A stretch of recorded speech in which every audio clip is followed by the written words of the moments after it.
So hello guys, welcome to this video. मैं Shivam Raut, third year MBBS student, government medical college Gondia. और guys इस video में जैसे कि आपने टाइटल में देखा है मतलब how to study physics for average student. तो देखो गाइज, ऐसा एवरेज और अच्छा वैसा कुछ होता नहीं है, बट मैं टाइटल ऐसा इसलिए रखा हूँ क्योंकि मुझे लगता है मैं इसमें ऐसा बता रहा हूँ, इसमें मतलब कोई बंदा जिसने फिज़िक्स कभी पढ़ा ही नहीं है, उसको फिज़िक्स का कुछ भी नहीं आता है, फिर भी वो इस तरह से पढ़े ना, तो वो ज़रूर फिज़िक्स में 150 प्लस तो ले ही सकता है। मैं 180 की गारंटी नहीं देता हूँ, पर वो 150 प्लस ज़रूर ले सकता है फिज़िक्स में, इस बात की मैं गारंटी देता हूँ। बस बशर्त है कि उसने इस तरह से पढ़ना चाहिए। और जो बहुत लोग बच्चे कंप्लेंट करते हैं ना, फिज़िक्स समझता नहीं, फिज़िक्स मतलब ज़्यादातर कंप्लेंट फिज़िक्स की आती है ना। बायो जम जाता है बच्चों से, केमिस्ट्री जम जाता है, बट फिज़िक्स नहीं जमता। तो फिज़िक्स का ना इतना लोड नहीं लेना चाहिए, फिज़िक्स जम जाता है और बस एक तरीके से पढ़ना होता है। तो देखते हैं कि सबसे पहले फिज़िक्स को कैसे करना है 3 स्टेप में। सबसे पहले स्टेप है लेक्चर देखना। अब लेक्चर पे मैं इतना स्ट्रेस देता हूँ, देखो आप सिर्फ थ्योरी पढ़ के फिज़िक्स नहीं समझ सकते हो। फिज़िक्स पढ़ने के लिए लेक्चर अच्छे सोर्स से लेक्चर देखना बहुत ज़्यादा ज़रूरी है।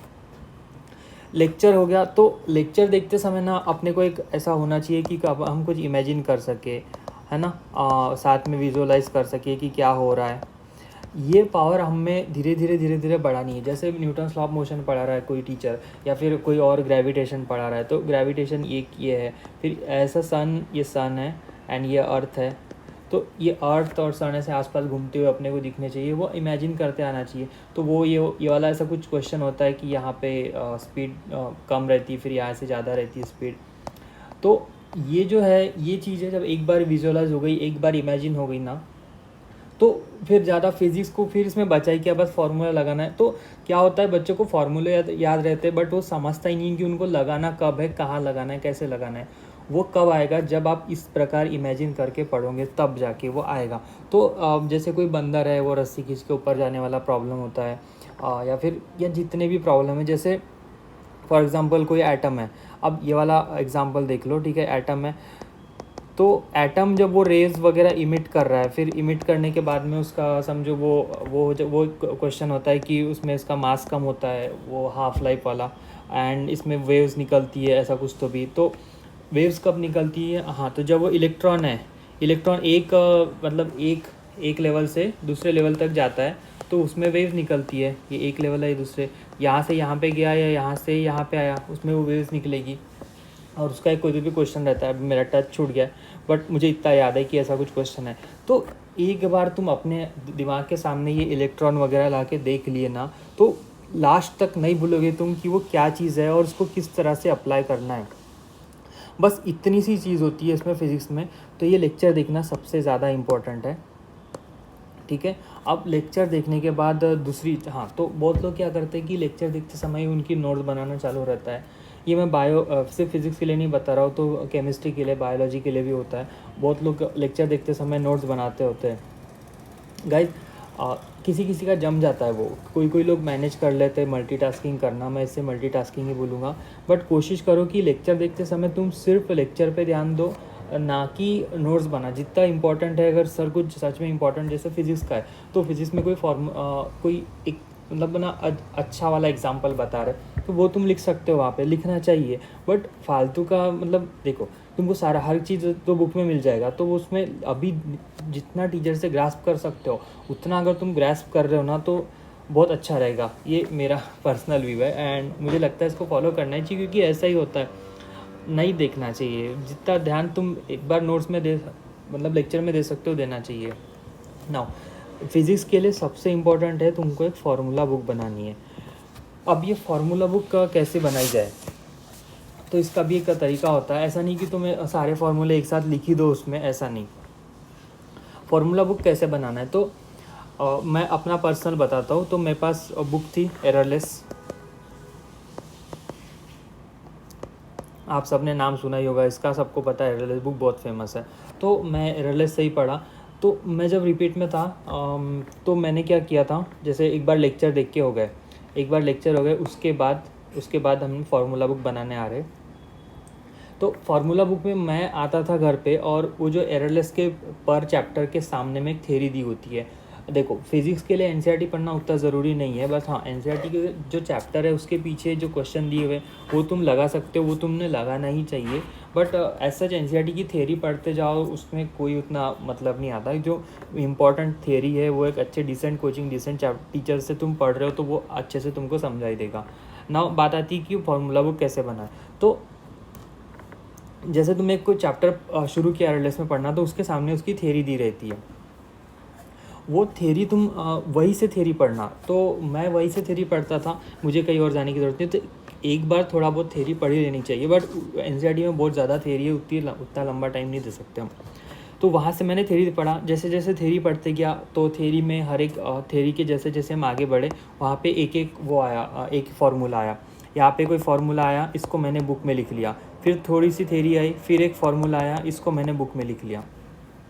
ऐसा करते करते पर जो बुक है उसमें जैसे एक चैप्टर में मान के चलो 3 पेज तुम्हारे फार्मूले से भर गए, कहीं किसी में 2 भरेंगे, ज़्यादा फार्मूले होते नहीं इतने भी ज़्यादा, तो 2-3 पेज ऐसे भर गए फार्मूले से। अब उसके बाद नेक्स्ट चैप्टर शुरू नहीं कर देना है, तो उसमें 2 पेज तुमको ब्लैंक छोड़ना है। उन 2 पेज में क्या करोगे कि जैसे तुम आगे क्वेश्चन सॉल्व करोगे, कुछ एक अच्छी बुक सॉल्व किए ना तुमने, तो उसमें बहुत सारे तुमको वो शॉर्टकट शॉर्ट ट्रिक्स तुम्हारी खुद की मिलते रहती है, वो तुमको इसमें लिखना है। वो जैसे और तुमको लगता है कि नहीं कोई चीज़ नहीं समझी, तो उसका एक स्टेटमेंट रहता है, या तुम उसको अपनी लैंग्वेज में बना के वहाँ लिख लो। इस प्रकार से तुम एक फार्मूला बुक तैयार करो, और इसको पर वीक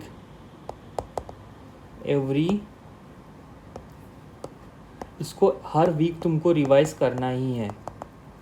हर वीक तुमको साल भर फार्मूले बुक को रिवाइज करना है जितना हो सके। और उसमें ज़्यादा रिवाइज नहीं, मतलब टाइम कितना ही जाता है, तुम नाश्ता करके थोड़ा देर आराम करने भी बैठे ना, तो इसको 10-15 मिनट में पूरी बुक तुम्हारी पट पट रिवाइज होती है, उसमें कोई ज़्यादा टाइम नहीं लगता है। बट अगर तुम साल भर इसी आदत लगाते हो इसको रिवाइज करने की, तो ये बहुत ज़्यादा बेनिफिशियल आपके लिए साबित होगी। फार्मूले रट जाएंगे, और रट जाएंगे ना, अप्लाई कैसे करना है, उनको कहाँ करना है, उसका आंसर मैंने यहाँ पर दिया।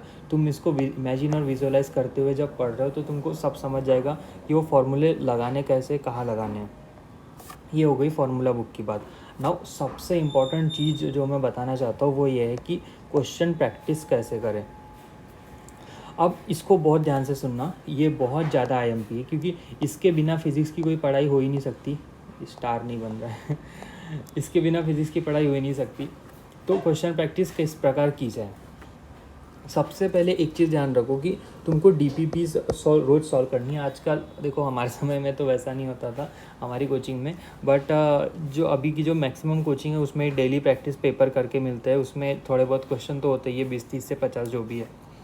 तो डेली प्रैक्टिस पेपर तुमको आज जो भी टॉपिक पढ़ाया गया उस पे जितने भी क्वेश्चन बन सकते हैं, छोटे मोटे जैसे भी क्वेश्चन बन सकते हैं, सिंपल से हार्ड तक, वो तुमको रोज़ सॉल्व करने की आदत लगानी है। बस ऐसा धीरे धीरे ही करते गए ना तुम्हारा बैकलॉग लगेगा, ना तुमको आगे जाके टेंशन आएगा कि कैसे किया जाए कुछ क्या करके।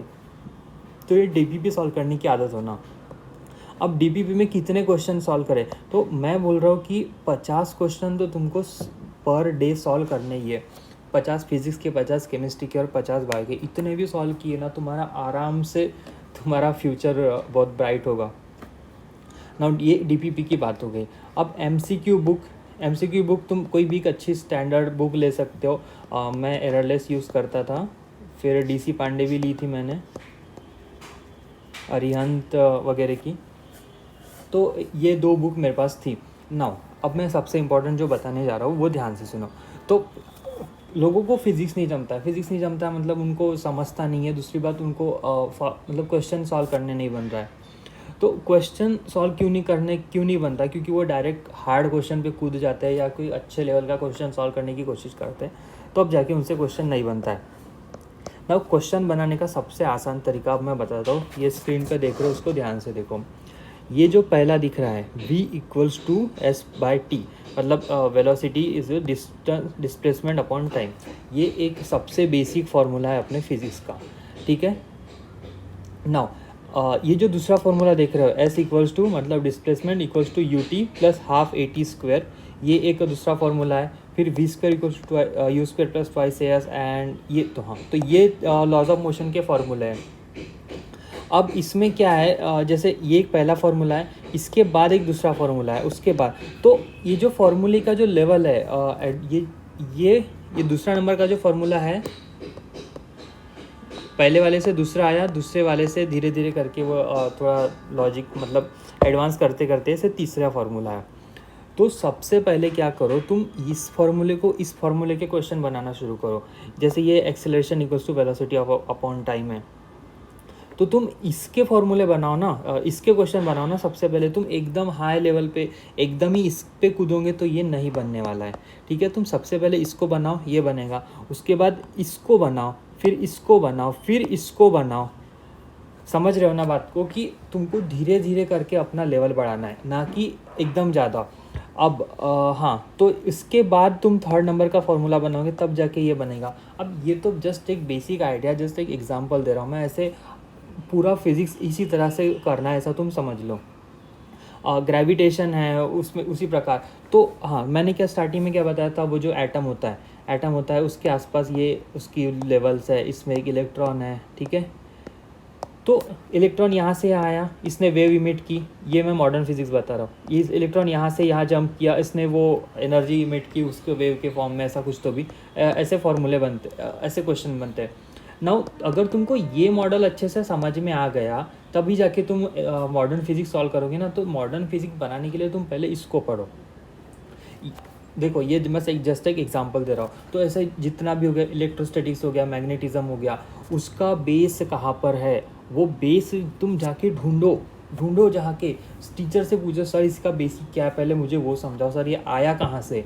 एक बार ये चीज़ समझ लिए ना, तो फॉर्मूले तुमको याद रह जाएंगे, बट कभी कभी लोगों को अप्लाई कैसे करना है, कब कौन सा फॉर्मूला अप्लाई करना है, ये नहीं समझता ना। वो अब समझेगा कि कौन सा फॉर्मूला कब अप्लाई करना है।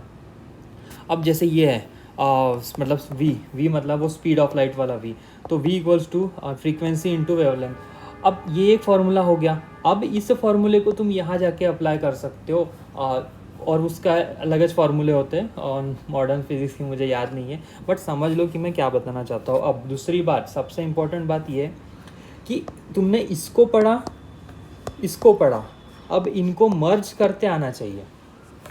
तो बहुत सारे बुक्स में ऐसा होगा कि इसका एक अलग क्वेश्चन बनेगा, इसका तुमको एक अलग क्वेश्चन मिल जाएगा, देन ऐसा क्वेश्चन भी मिलेगा जो तुमको इन दोनों को मर्ज कराना सिखाए कि कैसे। तो तुम अपना दिमाग खुला रखोगे, तुम ध्यान दोगे ना, तो तुमको बराबर समझ जाएगा कि ये कब क्या करना है, कब कौन सा फॉर्मूला मर्ज करना है।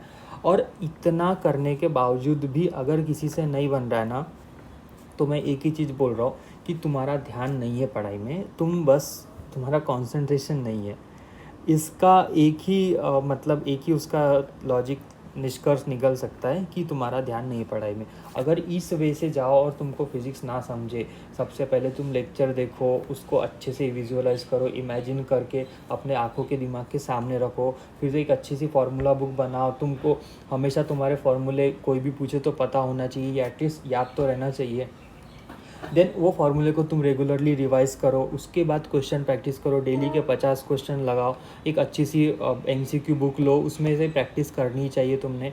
एंड उसको प्रैक्टिस कैसी करनी है, तो ये इस प्रकार जो मैंने बताया, इस प्रकार बेसिस से धीरे धीरे शुरू करो। तुम मतलब वही अब बता दिया मैंने, तो बेस फार्मूले से शुरू करो, ऐसा धीरे धीरे आगे बढ़ोगे ना। फिज़िक्स नहीं समझे तो फिर मुझे कमेंट करके बताना, मैं पता नहीं, क्योंकि इसके बाद मुझे कुछ नहीं पता। मुझे लगता है ये सबसे बेस्ट तरीका है फिज़िक्स सॉल्व करने का। तो गाइस, मुझे इतना ही बताना था फिज़िक्स में, और ये तो फिज़िक्स का हो गया। वैसे मैंने एक टोटल कंप्लीट नीट का प्रिपरेशन कैसे करना है उसका एक वीडियो डाल रखा है, आप उसकी लिंक नीचे डिस्क्रिप्शन में जाके देख सकते हो। तो वीडियो कैसा लगा मुझे ज़रूर कमेंट करके बताना, और इसको लाइक कर देना, चैनल को सब्सक्राइब ज़रूर कर देना अगर आपको कुछ इससे पसंद आया तो। And thank you so much, मिलते हैं नेक्स्ट वीडियो में, तब तक के लिए पढ़ाई करो, बाय।